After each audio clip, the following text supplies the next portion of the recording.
अलैकुम वरहमतुल्लाहि वबरकातुहू। प्यारे बच्चों, आज हम नोबल इनाम की कहानी जो हमने सबक पढ़ा है 8वीं का, तो इसके सवालात जो हमारे पास हैं उनके जवाबात हम आज पढ़ने जा रहे हैं। हमारे पास जो पहला सवाल है प्यारे बच्चों, वो है नोबल प्राइज़ किसके नाम पर दिया जाता है। तो इसका जवाब है Nobel prize doctor Alfred Nobel के नाम पर दिया जाता है।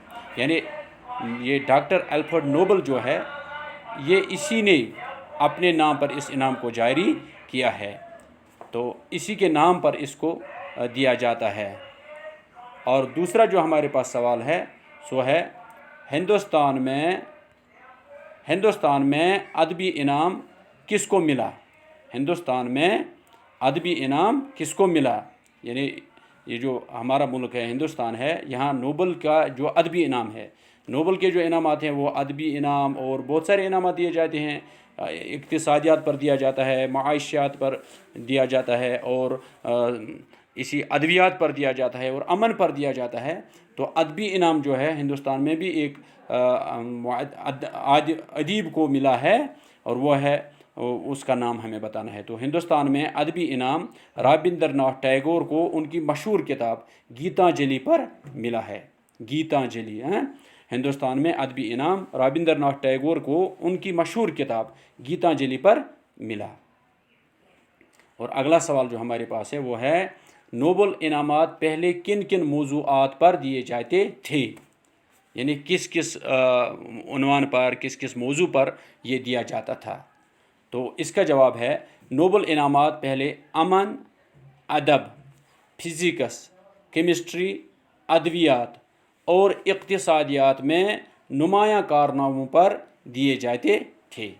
नोबल इनामात पहले अमन, अदब, फिज़िक्स, केमिस्ट्री, अदवियात और इक़्तिसादियात में नुमायाँ कारनामों पर दिए जाते थे। तो अगला सवाल जो हमारा है वह है एल्फ्रेड नोबल ने ऐसा कौन सा काम किया जिससे उसने गैर मामूली दौलत हासिल की। बहुत सारी दौलत, गैर मामूली यानी मामूल से परे बहुत सारी दौलत उन्होंने हासिल की। तो कौन सा काम किया, तो इसका जवाब है एल्फ्रेड नोबल ने डायनामाइट जो बारूद है ईजाद किया, जिससे इसको गैर मामूली दौलत हासिल हुई। एल्फ्रेड नोबल ने डायनामाइट ईजाद किया जिससे इसको गैर मामूली दौलत हासिल हुई। तो इसके बाद जो है, इसके बाद अगला सवाल है, ये जो एल्फ्रेड नोबल जो था, डॉक्टर एल्फ्रेड नोबल कहाँ का रहने वाला था, हमारे पास सवाल है। तो इसका जवाब है एल्फ्रेड नोबल स्वीडन का रहने वाला था, यानी ये मुल्क जो था स्वीडन, उसी का, वहीं का रहने वाला था। वहाँ की स्वीडन की जो राजधानी थी स्टॉकहोम, वहीं का रहने वाला था, स्टॉकहोम का। तो हमें मुल्क का बताना है, तो उस मुल्क का नाम है स्वीडन। एल्फ्रेड नोबल स्वीडन का रहने वाला था।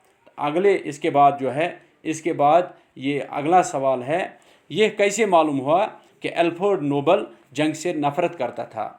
किताब में लिखा है कि एल्फ्रेड नोबल जो है, हालांकि बारूद इसने बनाया है जो आजकल ज़्यादातर जंगों में इस्तेमाल होता है, लेकिन खुद जो एल्फ्रेड इसका जो बनाने वाला है, ईजाद करने वाला है, उसे जंग से नफ़रत थी।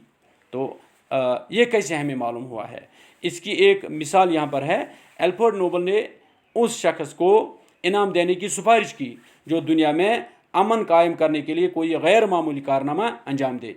इससे पता चलता है कि वो जंग से नफ़रत करता था। यानी एल्फ्रेड नोबल ने उस शख्स को इनाम देने के बारे में बताया है कि उसको इनाम दे दो जो अमन के लिए कोई गैर मामूली, कोई अहम, कोई ख़ास कारनामा अंजाम दे, उसको इनाम दिया जाए। तो इससे ये पता चलता है कि जो अमन की कोशिश करने वाले को और कायम करने वाले को इनाम देगा, तो वो जंग कैसे चाहता होगा, उसे जंग से ज़रूरी नफ़रत होगी। तो यही है इसका जवाब। एल्फ्रेड नोबल ने उस शख्स को इनाम देने की सिफारिश की जो दुनिया में अमन कायम करने के लिए कोई गैर मामूली कारनामा अंजाम दे। इससे पता चलता है कि वो जंग से नफ़रत करता था। तो इसके बाद जो अगला सवाल है, अगला सवाल यह है یہ اسی کا پارٹ ہے. یہ کیسے معلوم ہوا کہ الفریڈ نوبل اپنے کارکنوں اور مزدوروں کا خیال رکھتا تھا؟ جو اس کے کام کرنے والے تھے، مزدور تھے، جو اس کے کام میں ہاتھ بٹاتے تھے، اور ان کا کیسے وہ خیال رکھتا تھا. ایک تو ان کو اپنی جو تنخواہ ان کو تھی وہ دیا کرتے تھے، لیکن اس کے علاوہ ان کا کیا خیال رکھتا تھا. یہ کیسے پتہ چلا کہ وہ مزدوروں کو مزدور کی نظر سے اور نیچ نظر سے نہیں دیکھتا تھا، بلکہ ان کا بہت خیال رکھتا تھا. تو یہ کیسے ہمیں معلوم ہوا؟ تو اس کا جواب ہے الفریڈ نوبل نے اپنے کارکنوں اور مزدوروں کے لیے اچھے ہوادار مکان بنوائے، رہنے کے لیے جو ان کے لیے اچھے مکان بنائے اور ہوادار مکان بنائے. اس سے پتہ چلتا ہے کہ وہ اپنے کارکنوں اور مزدوروں کا خیال رکھتا تھا. الفریڈ نوبل نے اپنے کارکنوں اور مزدوروں کے لیے اچھے ہوادار مکان بنوائے. اس سے پتہ چلتا ہے کہ وہ اپنے کارکنوں اور مزدوروں کا خیال رکھتا تھا. اگلا اس کا پارٹ ہے، یہ کیسے معلوم ہوا کہ الفریڈ نوبل لالچی نہ تھا؟ یہ کیسے معلوم ہوا کہ الفریڈ نوبل لالچی نہ تھا؟ تو اس کا جواب ہے کہ الفریڈ نوبل اپنے ساتھ کام کرنے والے کارکنوں اور مزدوروں کو بھی اپنے منافع میں شریک کرتا تھا. اس سے پتہ چلتا ہے کہ وہ لالچی نہ تھا. یعنی جو اس کو نفع میں ملتا تھا، نفع کا جو پیسہ اس کو آتا تھا، تو وہ خود ہی نہیں کھاتا تھا، حالانکہ اسی کا حق تھا. مزدوروں کو مزدوری دیتا تھا، کارکنوں کو کام کا معاوضہ دیتا تھا، لیکن اس کے علاوہ جو اس کو منافع آتا تھا اس میں ان کو بھی شریک کرتا تھا. یعنی اس کو مانو 1,000 روپے یا 2,000 یا 10,000 روپے آئے تو اپنی کارکنوں کو بھی اس میں سے دیتا تھا. تو اس سے یہ پتہ چلتا ہے کہ وہ لالچی نہیں تھا.